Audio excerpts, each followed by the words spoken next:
As geopolitical tensions escalated in the Middle East, retail investors hit the panic button. Fear took over, triggering aggressive, emotional market sell-offs. The center of the fear is here, the Strait of Hormuz. It is a narrow geographical bottleneck, representing a critical vulnerability. Its proximity to Iran means any restriction immediately threatens global shipping and oil supply, generating noise that terrified amateur traders. Then the situation pivoted.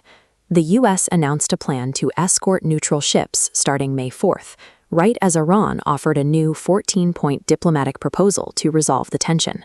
While amateurs were pricing in a permanent geopolitical collapse, institutional investors recognized a temporary, solvable bottleneck.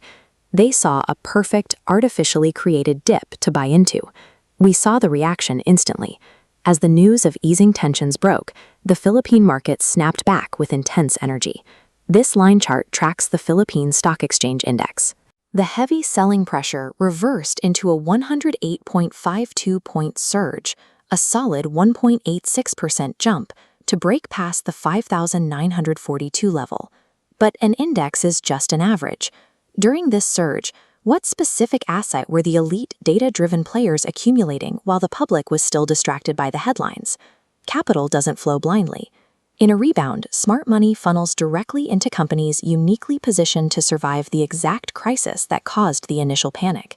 The movement in the services sector was led by International Container Terminal Services Inc., or ICTSI, and its chairman Enrique Razon.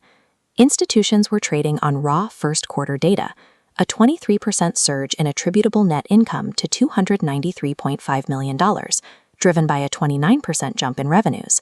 To find the logic behind that revenue, look at the physical volume. ICTSI handled 4.08 million TEUs, an 18% increase year-over-year. Processing over 4 million containers while generating nearly $1 billion in a single quarter leaves little room for the media narrative.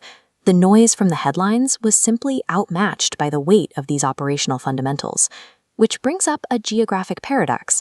How exactly does a port operator post record global profits when their Basra Gateway terminal in Iraq sits directly adjacent to the Persian Gulf conflict zone? This visualizes their defense mechanism, geographic diversification. Middle East volume losses were neutralized by soaring contributions from South Africa and Indonesia. And they are expanding, with a $740 million target funding infrastructure across Mexico, Brazil, the Congo, and the Philippines. Blue-chip companies like this don't hope for global peace. They engineer their physical footprint so that no single localized war or choke point can threaten their balance sheet. This exposes the divide in market mindsets. The amateur doom scrolls and sells at the bottom out of fear. The professional ignores the timeline and buys based strictly on these fundamentals. This represents a mechanical, emotionless framework for navigating severe macroeconomic shocks. This involves filtering out the headlines to focus strictly on globally diversified companies with resilient balance sheets, then waiting for a definitive diplomatic or macro pivot to confirm the entry point. Look at your own portfolio. When the next crisis hits, are you buying the bounce or selling the rip? Subscribe if you want to master these high-level market mechanics.